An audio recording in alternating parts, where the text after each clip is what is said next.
Hola, buenos días. Bueno, vamos a continuar con este tema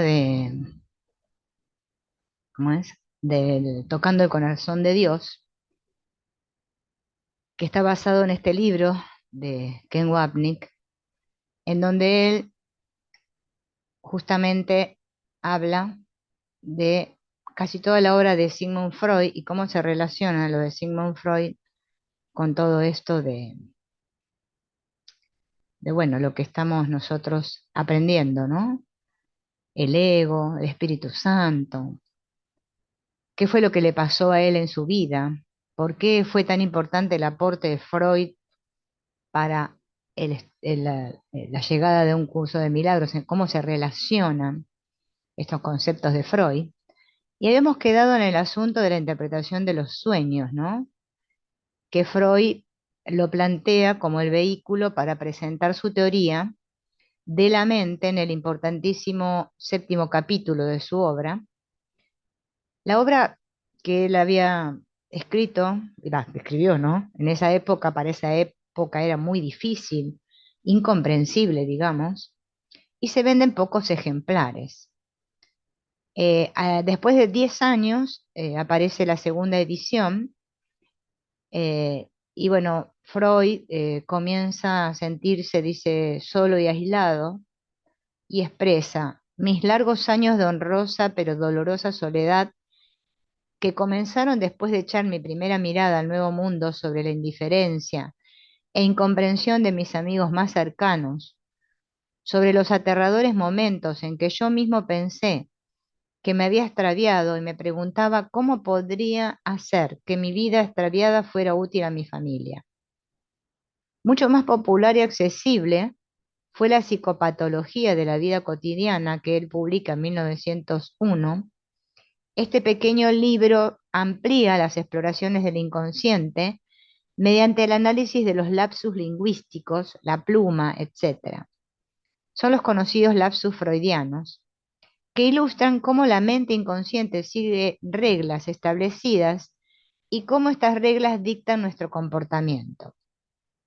A esto le siguió Chistes y su relación con el inconsciente, en 1905, que profundizó en el papel del inconsciente, centrándose esta vez en el humor.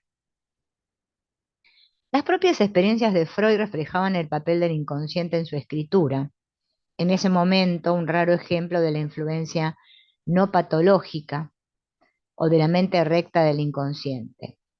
Todavía, en la interpretación de los sueños, fue escrito por el inconsciente, según el conocido principio de Itzik, el jinete del domingo, que dice: Itzik, ¿a dónde vas? No me preguntes a mí, pregúntale al caballo. Al principio de un párrafo nunca sabía dónde debía terminar. No estaba escrito para ser leído, por supuesto. Cualquier intento de estilo se abandonó después de las primeras 2 páginas. A pesar de todo esto, por supuesto, creo en los resultados. No tengo la menor idea de qué forma adoptará finalmente el contenido. La estrella de Freud comenzó a ascender ahora, a pesar de lo que posteriormente describió como un periodo de sentirse alienado del mundo y completamente solo en él. En 1902 fue nombrado profesor asociado en la Universidad de Viena, un puesto largamente esperado y anhelado. Fue un nombramiento retrasado, como Freud creyó, durante mucho tiempo, por prejuicios antijudíos, pero el avance académico de Freud ciertamente no se vio ayudado por preocupaciones en algunos círculos. Parecía que sus francas discusiones sobre la sexualidad eran cada vez más conocidas. Más adelante esto se fue reforzando cuando él escribe los 3 ensayos sobre la teoría de la sexualidad, donde expone lo de la sexualidad infantil, con las diferentes etapas del desarrollo psicosexual. Y ahí, bueno, empieza a celebrar conferencias, bueno, reuniones, y que van estas reuniones creciendo en importancia hasta que sus ideas se imponen, se hacen populares. Pero bueno, todo esto dice que también ocasionaba sus dolores porque bueno, en esta etapa hubo dos de sus alumnos, que fueron Adler y Carl Jung, que desertan de sus clases, y esto fue angustioso para Freud, porque él lo veía a Carl Jung como su hijo destinado a continuar el trabajo. Más adelante vamos a hablar de Carl Jung, acá que Wapnick lo explicita. Em, bueno, entonces, siguiendo con esto de la obra de Freud, nos encontramos también que él escribe Tótem y Tabú, que era un cuarteto de ensayos especulativos y antropológicos. Esto justo se da en la época que en 1914 se desata la Primera Guerra Mundial, y bueno, muchos de los miembros del círculo íntimo se encontraban en los lados opuestos del conflicto y esto dificultaba la comunicación. A continuación, para grabar esto, estaba el hecho de que los tres hijos de Freud fueron reclutados al ejército y Freud estaba, bueno, consternado hasta que vio que sus hijos volvieron con vida, ¿no? Em, bueno, la guerra obviamente fue muy devastadora, en lo que sucedió. Esto también influyó, ¿no?, en la vida, en la obra de Freud.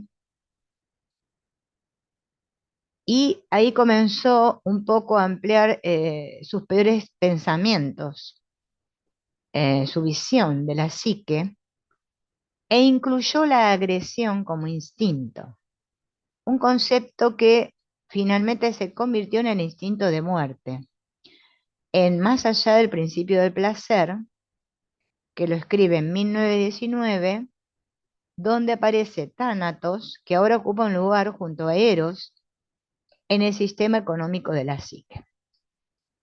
Su obra de 1923, El yo y el ello, reflejaba esencialmente sus pensamientos finales sobre la psique, ahora vista desde el punto de vista estructural, para consistir en el ello, el yo y el superyo.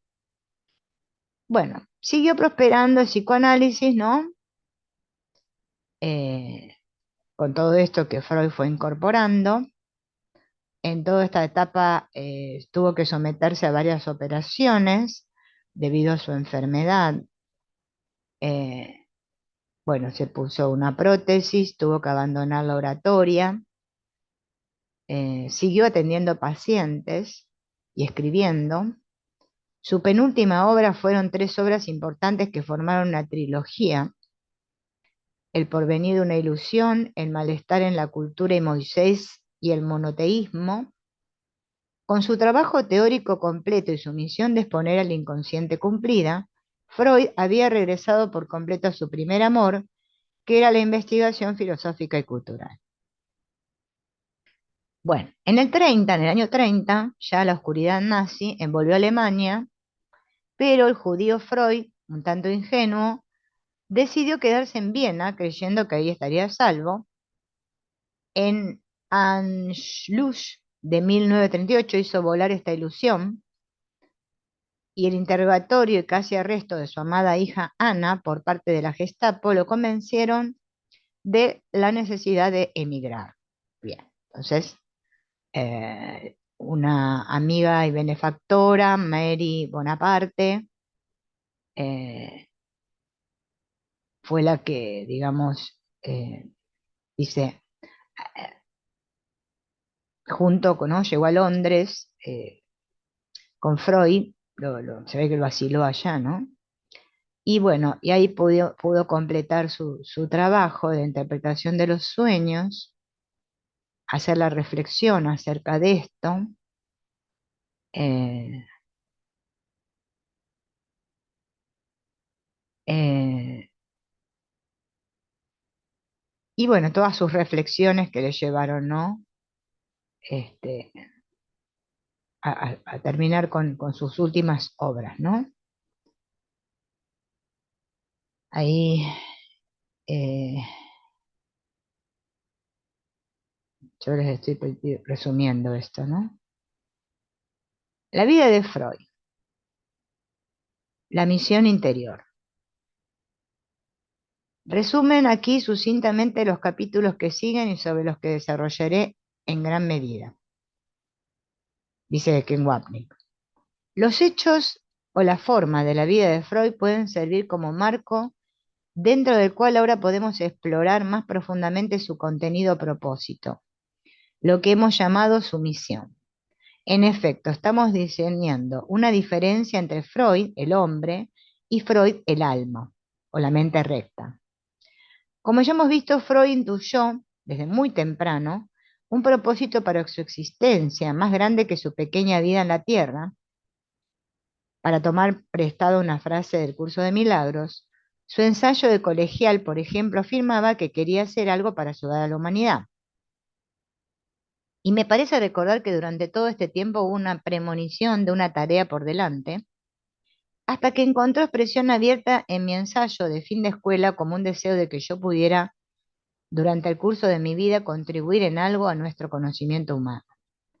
Fue este propósito al que dedicó sus labores, sacrificó lo que al principio concibió como su trabajo, y en varias cartas a Fries, Freud subrayó su valiente sentido de misión. No naufragaremos. En lugar del pasaje que estamos buscando, podemos encontrar océanos que serán explorados a fondo por quienes vengan después de nosotros. Pero si no naufragamos prematuramente, si nuestras constituciones lo pueden soportar, lo lograremos. Cuando no tengo miedo, puedo enfrentarme a todos los demonios del infierno y no conocerás el miedo en absoluto. Dentro de mí hay una efervescencia hiriente y solo estoy esperando la siguiente oleada hacia adelante. Sigo volviendo a la psicología, porque es una compulsión de la que no puedo escapar. Pero sé que tengo un destino que cumplir. Bueno, a todo esto Freud se fue dando cuenta de la importancia del aparato psíquico que descubrió y se preguntó, ¿no? Eh, es demasiado fantástico esperar que el psicoanálisis, a pesar de sus dificultades, pueda estar destinado a la tarea de preparar a la humanidad para tal correctivo. Bueno, tengo la esperanza de que sí, dice Freud. Luego, más adelante, Mann eh, cerró sus observaciones citando la visión de Goethe en Fausto, de un enjambre ajetreado de pie entre gente libre en un suelo libre, diciendo de Freud, la gente libre es la gente de un futuro liberado del miedo y el odio y madura para la paz.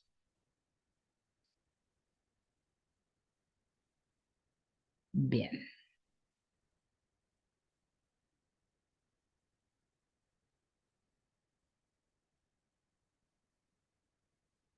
En una carta a un amigo, Freud escribe en 1873, lo dedicaré enteramente a estudiar temas humanísticos que no tienen nada que ver con mi futura profesión, pero que no me serán inútiles. Salvo por un desvío relativamente breve hacia la investigación biológica, así fue capaz de forjar un compromiso consigo mismo, incapaz de satisfacer verdaderamente sus apetitos filosóficos. Él fue capaz de explorar las profundidades de la naturaleza humana, llevándolo de regreso, después de unos 30 años, de vagar por los laberínticos pasillos de la psique, a su primer amor. La figura de Leonardo da Vinci le sirvió como modelo, a quien veía como alguien que suprimía un cierto éxito de emocionalidad al servicio de su trabajo.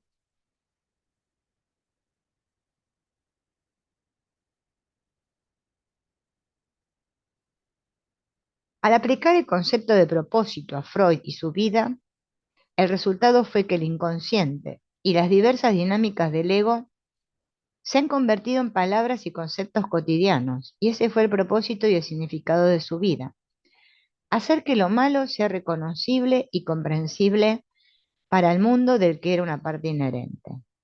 Los impulsos y deseos sexuales que desenterramos tan laboriosamente en los adultos, de entre sus propios escombros, son propiedad común de todos los hombres.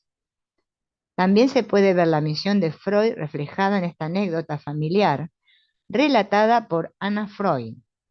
Cuando Anna era todavía adolescente, padre e hija caminaban por las calles y se encontraron con unas casas hermosas.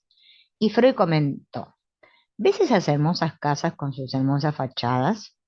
Las cosas no son necesariamente tan hermosas detrás de las fachadas. Lo mismo sucede con los seres humanos. Así que este intrépido investigador expuso lo malo que acechaba en las profundidades de la oscuridad inconsciente, no solo en los individuos, sino también en la sociedad. Eh, Obviamente que Freud no definió el interior como verdaderamente dentro, es decir, en la mente, como lo hace el curso de milagros, pero sí permitió que el mundo se diera cuenta de que la causa del comportamiento perturbado, o no radica en causas percibidas por el ojo o estudiadas en un laboratorio. Todos nos sentimos heridos debido a la culpa original, pero todos tratamos de cubrirlo con las curitas de nuestras defensas neuróticas, psicóticas, o incluso lo que consideramos normal. Bueno, en 1896, Freud se dirige a la Sociedad de Psiquiatría y Neurología de Viena con todas sus teorías sobre la histeria, eh, diciendo: comprendí que desde ese momento en adelante yo era uno de aquellos que habían perturbado el sueño del mundo. Decidí creer que había sido mi fortuna descubrir algunos hechos y conexiones particularmente importantes, y estaba dispuesto a aceptar el destino que a veces acompaña a tales descubrimientos. Hace mucho que reconozco que suscitar contradicciones y despertar amargura es el destino inevitable del psicoanálisis. Uno de los más grandes escritos gnósticos, el Evangelio de la Verdad valentiniano, escrito en el siglo II, habló del mismo modo de la respuesta del mundo, del error, a la aparición de Jesús, la palabra en el mundo. Cuando la palabra apareció en medio, se produjo una gran perturbación. El error se sintió perturbado, sin saber qué hacer. Estaba afligido porque no sabía nada. Cuando el conocimiento se acercó a él, esta es la caída del error, y todas sus emanaciones, el error está vacío, no tiene nada dentro. Esto está en la biblioteca de Nag Hammadi. El destino de Freud era luchar con el demonio de una manera sobria, o como escribió Freud: una cosmovisión erigida sobre la ciencia tiene, aparte de su énfasis en el mundo externo real, principalmente rasgos negativos como la sumisión a la verdad y el rechazo de las ilusiones. Bien, entonces la obra de Freud reflejó la incesante búsqueda del ego, la vida instintiva inconsciente del hombre, comenzando con la histeria y gradualmente expandiéndose a todas las anormalidades y normalidades mentales. Vio que la mente inconsciente, en realidad se refería a algún aspecto del cerebro, lo era todo, independientemente de la magnitud de su expresión o ausencia de ella. Todo era uno, y así el psicoanálisis asestó otro golpe a la arrogante visión que el Homo sapiens tenía de sí mismo, lo que Freud llamó megalomanía humana. En 3 ocasiones, Freud escribió sobre 3 grandes golpes a la postura arrogante de la humanidad: Copérnico, Darwin y él mismo. Su mención repetida reflejaba la importancia que el concepto tenía para él. La primera mención de este poderoso triunvirato apareció al final de la 18ª de sus conferencias introductorias al psicoanálisis, donde resumió, breve pero convincentemente, sus pensamientos. La segunda apareció en un artículo que escribió en una revista húngara. Se tituló Una dificultad en el camino del psicoanálisis, en el que Freud discutió el problema del narcisismo o amor propio. Y el tercero, la resistencia al psicoanálisis, haciendo referencia a su artículo de 1917. Lo que sigue es una visión compuesta de la comprensión histórica de Freud del destino, del autoamor ingenuo de la humanidad, que conduce a la resistencia del público a sus descubrimientos. Bien, entonces, eh,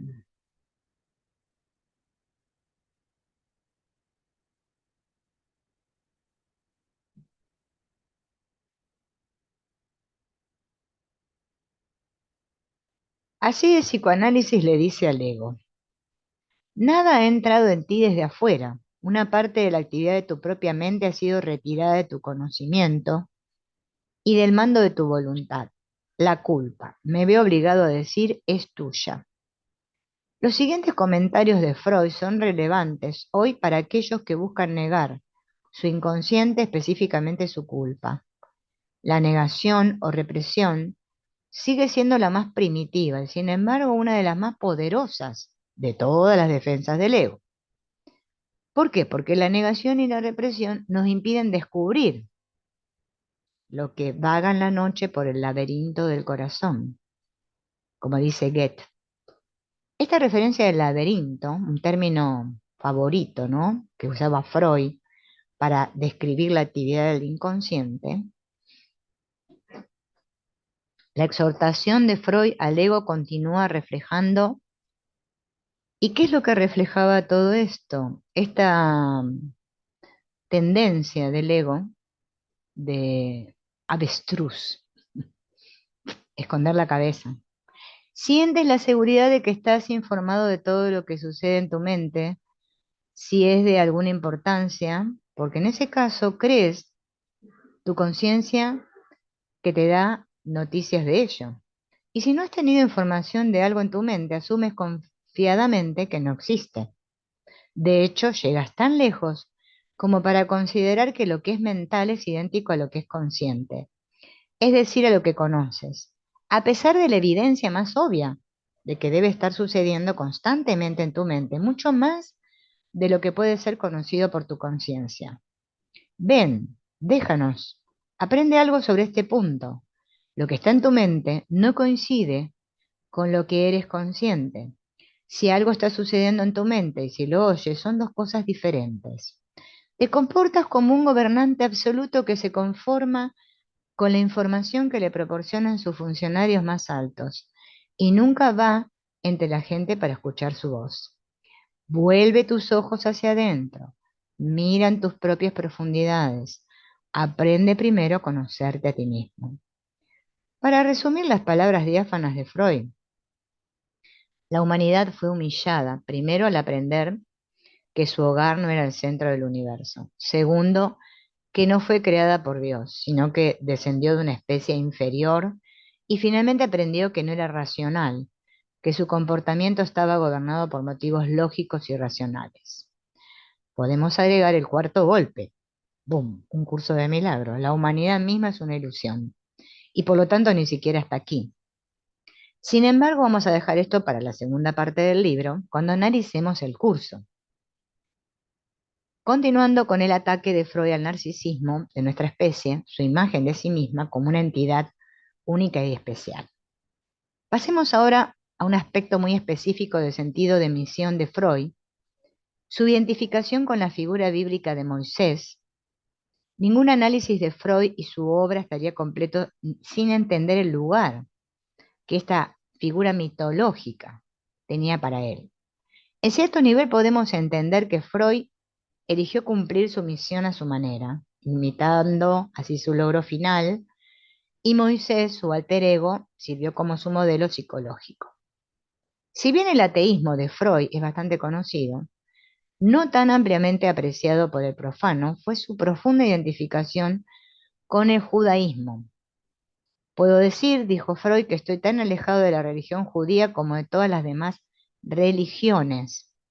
Es decir, son de gran importancia para mí como tema de interés científico, pero no tengo ninguna participación emocional en ellas.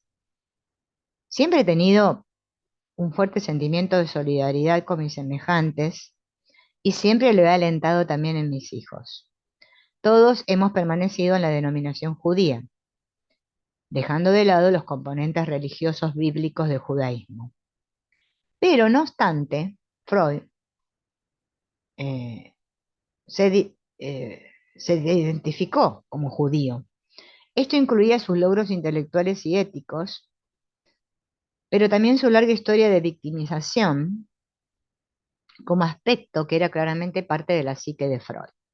Y sin embargo, a pesar de este fuerte sentimiento de solidaridad, prohibió firmemente a su esposa practicar cualquiera de los rituales judíos, por ejemplo, encender velas y todo esto. Marta obedeció a su marido, pero justo después de su muerte regresó a la práctica. Ella, como su esposo, podía practicar una disciplina paciente. Un aspecto esencial del alma judía de Freud era su profunda identificación con la figura de Moisés y su misión de enseñar al mundo la verdad de su visión inspiradora. Freud se veía a sí mismo como el portador de la verdad a un pueblo que realmente no la quería. En esencia, es un extraño para la gente del mundo que viene de fuera de los límites de la negación para darle esta verdad no deseada de lo malo. Esto sirve como telón de fondo para la teoría de Freud de que Moisés era verdaderamente un egipcio, es decir, un extraño que se convirtió en un líder hebreo. El ensayo de Freud sobre la monumental estatua de Moisés de Miguel Ángel es bastante revelador en este sentido, pero aún más lo fue su largo ensayo Moisés y el monoteísmo. Estas dos obras reflejan el papel principal de la fascinación de Freud por Moisés. Eh, Comenzamos con el profeta judío tal como se describe en la Biblia, aunque el tratamiento final que Freud le dio fue transbíblico, fue mucho más allá de la comprensión tradicional. Es como que cuenta una historia de alguien que obstinadamente insistió a Dios en que si bien cumpliría fielmente su misión de liberar a los hijos de Israel del yugo egipcio y llevarlos a la tierra prometida, lo iba a hacer a su manera. Los relatos bíblicos reflejan la obstinación de Moisés, y en ninguna parte se vio esto más claramente que en el incidente con la roca y el agua en Meriba, porque en respuesta a la queja de los israelitas, que no tenían nada que beber, Moisés apeló a Dios, quien luego ordenó a su profeta que fuera delante del pueblo y ordenara a una roca que diera su agua. Harás que broten para ellos aguas de la roca, y de la roca brotará agua. Y darás de beber a la comunidad y a su ganado. Sin embargo, el frustrado Moisés desobedeció, perdón, la instrucción de Dios y enojado golpeó la roca con una rama y el agua brotó, pero también brotó la ira de Dios. ¿Por qué no creíste que yo podía proclamar mi santidad a los ojos de los hijos de Israel? No conducirás entonces a esta asamblea a la tierra que les voy a dar. Parece que ahí Dios se enojó con Moisés. Las razones exactas para el castigo iracundo de Dios no están del todo claras. Pero Moisés había exhibido a lo largo de su vida un patrón claro de confrontar a Dios al objetar sus deseos y órdenes. Y así, mirando la narrativa de la vida de Moisés, se puede concluir la obstinada negativa del gran profeta a someterse a la voluntad de Dios, que resultó en el fracaso para completar la misión. Y el logro final del Éxodo recayó en su primer lugarteniente, que fue Josué. Bueno, entonces, es interesante notar que Freud hizo la misma observación al describirse a Carl Jung como el Moisés, sobre cuyos hombros se apoyaba el hombre más joven, el Josué que traería a los niños del mundo a la tierra prometidas del psicoanálisis. Bueno, si yo soy Moisés, entonces tú eres Josué y entonces vas a continuar con mi trabajo. Bien. Eh, entonces, entonces la identificación esta de Freud con Moisés podemos entenderla, ¿no? Que Moisés llevó a su pueblo al borde de la tierra prometida, pero no pudo cruzar el río Jordán debido a su terquedad, una defensa contra su culpa por desobedecer a Dios. Había suplantado la voluntad de Dios con su propia necesidad, de su individualidad. Bien. Entonces, en las primeras notas del escriba, Helen había escrito lo siguiente, de Jesús sobre Freud. La psique de Freud era esencialmente una imagen del bien y del mal, con un peso muy pesado dado al mal. Esto se debe que cada vez que le mencioné la expiación, él respondió defendiendo su teoría cada vez más contra ella. Esto resultó en sus intentos cada vez más fuertes de hacer que lo ilógico sonara cada vez más lógico. Lamenté mucho, porque era una mente singularmente buena y una pena desperdiciarla. Sin embargo, el propósito principal de su encarnación no fue descuidado. Freud logró que el hombre reconociera el inconsciente en sus cálculos sobre sí mismo, un paso en la dirección correcta que no debe ser minimizado. Ken Wapnick dice que Freud fue uno de los hombres más religiosos que él conoció, pero desafortunadamente tenía tanto miedo de la religión que la única manera en que podía lidiar con ella era considerarla como enferma. Esto naturalmente impedía la curación. Freud sufrió toda su vida por negarse a permitir que la eternidad amaneciera en su mente y la iluminara verdaderamente. Como resultado pasó por alto la hora por completo y solo vio la continuidad del pasado y el futuro. Podemos concluir que la propia culpa de Freud también fue un impedimento para que escuchara el mensaje de expiación de Jesús. Su fijación en su teoría sexual, que lo lleva a una tenaz adhesión a sus formas, refleja esta sutil negación a completar el viaje que lo habría llevado a él y al mundo del cuerpo a la mente. Y luego a la mente con mayúscula, la tierra prometida del amor, parafraseando el glorioso final de Dante a su comedia, que está más allá del sol y las otras estrellas. Pero una vez más nos estamos adelantando a nuestra historia. Había, a pesar de sus serias reservas, una fuerte necesidad de completar Moisés y el monoteísmo, que se originaba al menos en parte en una conciencia interna de su importancia. Sin embargo, la identificación personal con el héroe, o sea, con Moisés, hizo que Freud mantuviera en secreto su autoría, como había hecho muchos años antes con el Moisés de Miguel Ángel. Me parece mucho más posible que la malicia y el sensacionalismo contrarresten cualquier falta de reconocimiento de mi persona en el juicio del mundo contemporáneo. Por eso no daré esta obra al público. Pero eso no tiene por qué impedir que la escriba.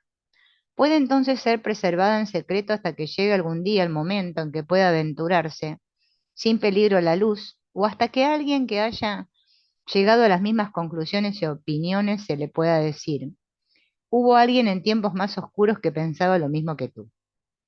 Así Freud contó la historia de Moisés, y aquí el relato, resumido por el propio Freud, en una carta a Lou Andrea Salomé, su amigo íntimo, que dice así: ¿quién era este Moisés y qué logró? La respuesta a esta pregunta se dio en una especie de novela histórica. Moisés no era judío, sino un egipcio de buena cuna, un alto funcionario, un sacerdote, quizá un príncipe de la dinastía real y un ferviente defensor de la fe monoteísta, que el faraón Akenatón había convertido en la religión dominante alrededor del año 1350 a.C. Con el colapso de la nueva religión y la extinción de la, decimoctava dinastía, tras la muerte del faraón, este hombre ambicioso había perdido todas sus esperanzas y había decidido abandonar su patria y crear una nueva nación que se proponía criar en la imponente religión de su amo. Recurrió a la tribu semítica que había habitado la tierra desde el período de los Hyksos, se colocó a su cabeza, los sacó de la esclavitud y los llevó a la libertad. Y les dio la religión espiritualizada de Atón, lo que los judíos más tarde se jactaron de su Dios Yahvé, de que los había convertido en su pueblo elegido y los había liberado de Egipto. Era literalmente cierto de Moisés. Estos judíos eran tan poco capaces de tolerar la fe exigente de la religión de Atón como los egipcios antes que ellos. Un erudito no judío, Selim, ha demostrado que Moisés probablemente fue asesinado unas décadas después en un levantamiento popular y sus enseñanzas fueron abandonadas. Parece seguro que la tribu adoptó la adoración de un dios volcánico que vivía en el monte Sinaí. Este dios primitivo, Yahvé, se convirtió en el dios nacional del pueblo judío. Pero la religión de Moisés había, no se había extinguido. Quedaba un recuerdo vago de ella y de su fundador. La tradición funcionaba al Dios de Moisés con Yahvé y le atribuía la liberación de Egipto e identificaba a Moisés con los sacerdotes de Yahvé de Madián, que habían introducido el culto de este último Dios en Israel. Yahvé se había transformado en la semejanza del Dios de Moisés. Como tradición medio extinguida, la religión de Moisés había triunfado finalmente. Este proceso es típico de la forma en la que se crea una religión y no fue más que la repetición de un proceso anterior. Las religiones deben su poder compulsivo al retorno de lo reprimido. Son recuerdos reavivados de episodios muy antiguos, olvidados y altamente emocionales de la historia humana. En su libro, Freud explicó cómo el asesinato de Moisés representaba el asesinato de Dios Padre, con las dos figuras fusionándose en el inconsciente judío. Una vez que habían matado a su padre, esta tribu primitiva de los antiguos hebreos, de una manera coherente con el tratamiento de Freud, da a la horda primitiva en tótem y tabú, trató de lidiar con su culpa reprimiendo su existencia y sus enseñanzas. Sin embargo, lo reprimido regresó en forma de monoteísmo y el mito bíblico del Éxodo.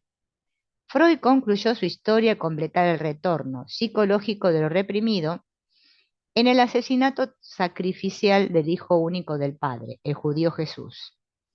En su carta Low, Freud reflejó la naturaleza personal de su historia y de su convicción de su verdad psicológica, aunque no histórica. Y además los fundamentos históricos de la historia de Moisés no son lo suficientemente sólidos como para servir de base para estas invaluables conclusiones mías. Por eso permanezco en silencio. Me basta con que yo mismo pueda creer en la solución del problema. Así, el padre del psicoanálisis cumplió fielmente su misión de revelar la dinámica del inconsciente al mundo, pero no obstante restringió su trabajo al ignorar el sustrato metafísico de la estrategia del yo contra nuestra lección de Dios. Volviendo al análisis, encontramos la misma fascinación por la gran figura del saber judío, aplicando a Freud su método de usar la obra de arte como espejo de la psique del artista. Podemos entender sus conclusiones sobre la estatua que reflejan específicamente su propia lucha con la deserción, traición de Adler y Jung, que se produjo durante este tiempo, por no mencionar el problema más amplio de un mundo que no estaba verdaderamente preparado para la magnitud de su obra. Lo que vemos ante nosotros no es el inicio de una acción violenta, sino los restos de un movimiento que ya ha tenido lugar. En su primer arrebato de furia, por el episodio del becerro de oro, Moisés deseó actuar, levantarse y tomar venganza y olvidar las tablas, pero ha superado la tentación y ahora permanecerá sentado y quieto, con su ira congelada y en su dolor mezclado con desprecio. Tampoco arrojará las tablas para que se rompan contra las piedras, porque es por ellas especialmente por lo que ha controlado su ira. Fue para preservarlas que mantuvo su pasión bajo control. Al dar paso a su rabia e indignación, tuvo que descuidar las tablas y la mano que las sostenía fue retirada. Las tablas comenzaron a deslizarse hacia abajo y corrían el peligro de romperse. Esto lo hizo volver en sí, recordó su misión y por ello renunció a la indulgencia de sus sentimientos. Su mano regresó y salvó las tablas sin soporte antes de que cayeran al suelo. Al escribir como lo hizo, Freud mostró a sus lectores, a pesar de su anonimato, su identificación con el sujeto de la heroica estatua de Miguel Ángel, un hombre cuya fidelidad a su misión le dio la fuerza para superar los fuertes impulsos internos de dolor y rabia. En la estatua, Freud dio la expresión concreta del logro mental más alto que es posible en un hombre. ¿Cuál es? El de luchar con éxito contra una pasión interior por el bien de una causa a la que se ha consagrado. Aunque tentado a permitir que su ira triunfara sobre su propósito, superó la tentación recordando su razón transpersonal de estar en el mundo. Freud comentó más tarde que Miguel Ángel esculpió a Moisés como una advertencia para sí mismo, elevándose así en la autocrítica por encima de su propia naturaleza. Para Freud, Moisés se convirtió en un héroe, ¿no? Porque ejemplificó la elección que Freud hizo cuando era joven de subyugar su interés en la especulación filosófica a la misión de exponer el ego al mundo. Solo cuando era un hombre mucho mayor fue libre de regresar al deleite de su corazón, como se discutió anteriormente. Y ahora, en ese momento, de escribir a este Freud, ¿no? En esto que le pasó con Adler y Jung, como una disputa, ¿no? Una traición, comparándola con Moisés, como que encontró a toda la gente cuando baja la montaña, se encuentra que están adorando al becerro de oro. Eh, bueno, años más tarde volvió a este tema en su análisis de Dostoyevsky, que obviamente reflejaba su propio ideal y lo que renunció en su vida personal para cumplir con su misión. Para reiterar, uno de los puntos centrales de este libro, la identificación de Freud con Moisés, es la clave para comprender el núcleo de sus enseñanzas, así como para comprender el propósito de su encarnación. Su misión de descubrir lo malo para el mundo era su ser unitario. Pero esta es una interpretación de doble filo. Por un lado, nos ayuda a apreciar la grandeza de este hombre, pero por otro, también vemos su fracaso, su miedo a la entrega total a la voluntad superior, que lo llevó a la terquedad al estilo de Moisés. Entonces, él conocía el camino para entrar en el problema, pero al igual que su antepasado, Moisés, no pudo obligarse a encontrar el camino de salida hacia la tierra prometida de la verdadera libertad del ego que perseguía y aprehendía incansablemente. Y así le tocó a un curso de milagros asumir el papel de Josué de completar la tarea. Entonces, en los próximos capítulos veremos cómo este hombre poderoso llevó a cabo su misión. Sin embargo, antes de comenzar una discusión más específica, necesitamos una breve discusión de los predecesores de Freud. Hemos visto que Freud fue muy claro en cuanto a su trabajo psicoanalítico. La prioridad y la originalidad no están entre los objetivos que se fija el trabajo psicoanalítico, por lo que sería históricamente deshonesto hablar de Freud como el primero en haber descubierto el inconsciente.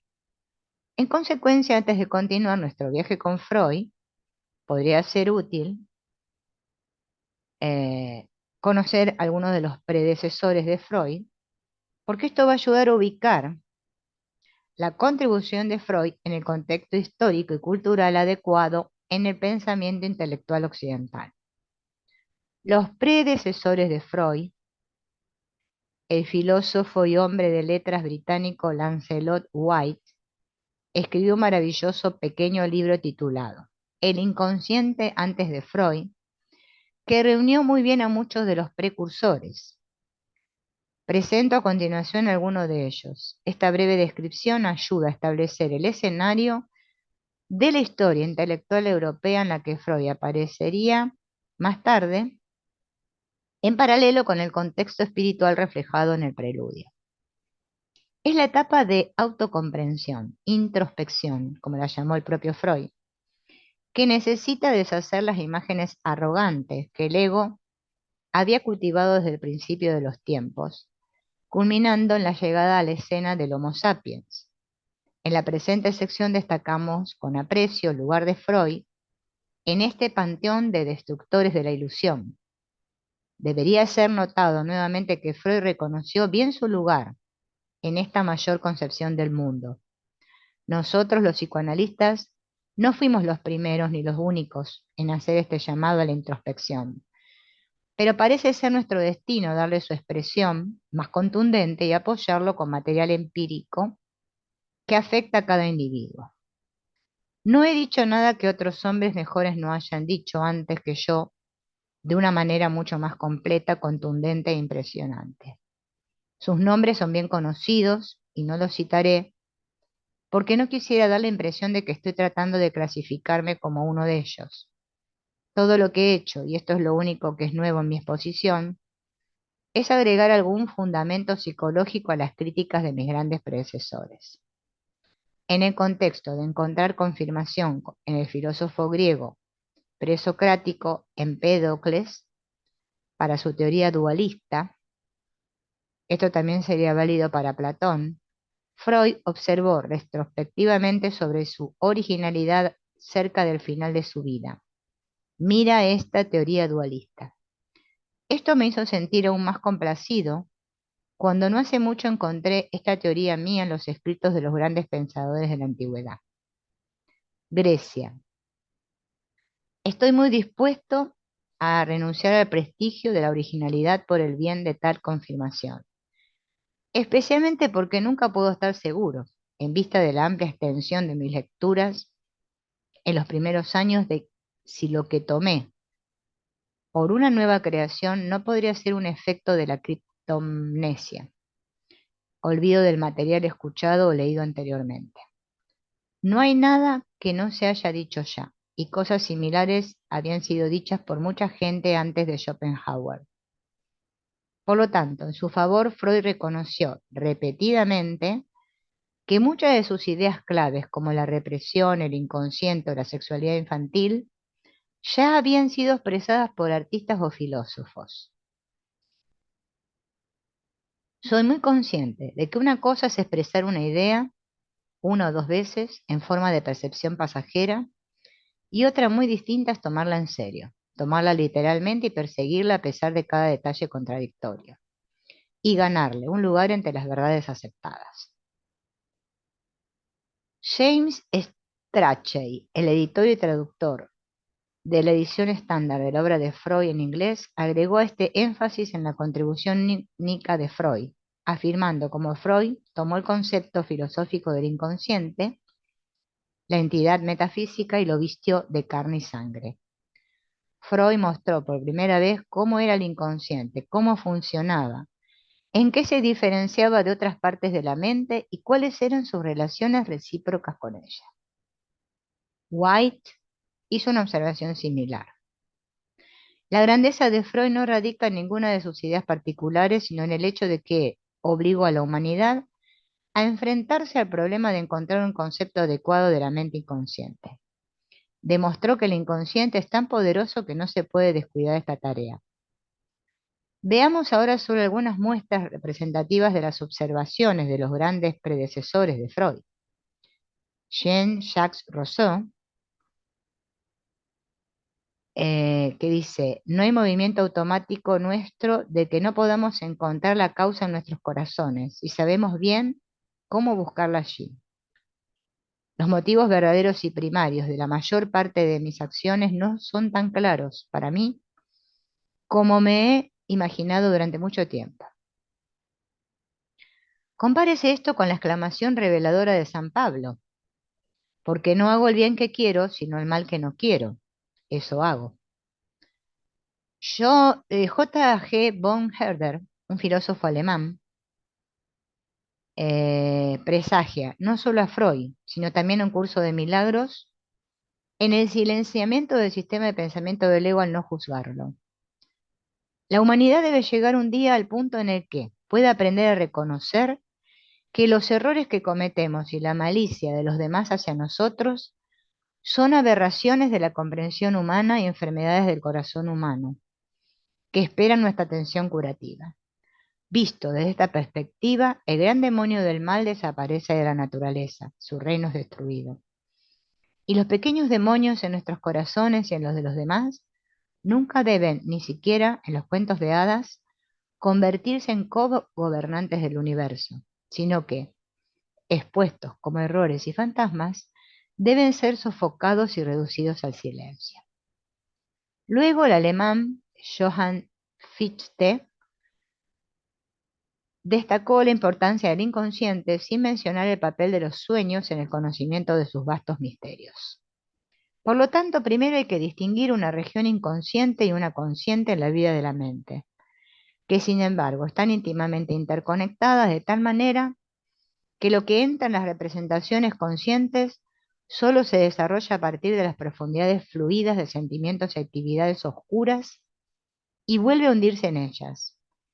Este fondo inconsciente, pero rico y de hecho inagotable, siempre acompaña nuestra vida mental claramente consciente que en comparación es relativamente pobre. Pero podemos aprender de la profundidad de su naturaleza y de sus tesoros ocultos, cuando volvamos la atención a estos fenómenos de los sueños, la intuición, etc. El poeta y dramaturgo Friedrich Schiller, eh, también, que se conoció como el padre de... Bueno, no. Este es Schiller, vamos a hablar de Schiller. Predice, si para los otros reinos de la naturaleza surgiera un Linneo, parece ser que Linneo, este era el padre de la taxonomía, que clasificara los impulsos y las inclinaciones, asombraría enormemente a la humanidad. Bien. Eh, Más adelante, Freud había obtenido el término de uno de sus discípulos, George Grodek, cuyo libro, El libro del Ello, es una pequeña obra maestra de pensamiento psicoanalítico creativo y brillantez literaria. Nietzsche tenía una comprensión asombrosa del inconsciente. Como podemos ver, toda extensión del conocimiento surge de hacer consciente el inconsciente. El verdadero proceso continuo tiene lugar por debajo de nuestra conciencia. La serie y secuencia de sentimientos, pensamientos, etc., son síntomas de este proceso subyacente. Nos halagamos pensando que el principio controlador o más alto está en nuestra conciencia. Todos nuestros motivos conscientes son fenómenos superficiales. Detrás de ellos se encuentra el conflicto de nuestros instintos y condiciones. En ello se ve claramente cuán profético era Nietzsche y cómo su obra influyó en Freud, aunque de manera inconsciente. Citando ahora los comentarios de White sobre el sentido del propósito de Freud y el pesimismo, esto parecía casi inevitable, dada su intuición sobre las malditas profundidades del inconsciente.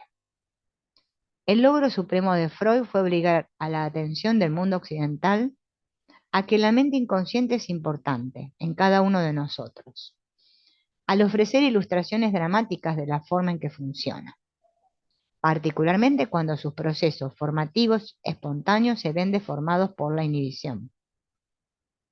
Fue el primero en conectar sistemáticamente la idea general con una amplia gama de distorsiones particulares de la conducta, de una manera que es manifiestamente válida para mentes sin prejuicios.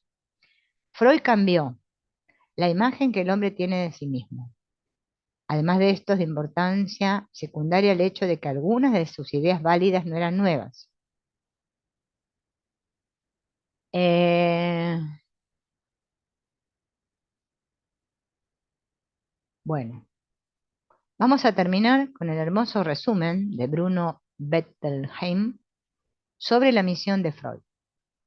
El propósito de la lucha de toda la vida de Freud fue ayudarnos a entendernos a nosotros mismos, para que ya no fuéramos impulsados por fuerzas desconocidas para nosotros, a vivir vidas de descontento o quizás de absoluta miseria. Al examinar el contenido del inconsciente, Freud puso en tela de juicio algunas creencias profundamente preciadas, como la perfectibilidad ilimitada del hombre y su bondad inherente. Nos hizo conscientes de nuestras ambivalencias y de nuestro narcisismo arraigado, con su origen en el egocentrismo infantil, y nos mostró su naturaleza destructiva. En su vida y obra, Freud realmente prestó atención a las advertencias inscritas en el templo de Apolo: conócete a ti mismo, y quería ayudarnos a hacer lo mismo. Bueno, nos veremos en el próximo encuentro.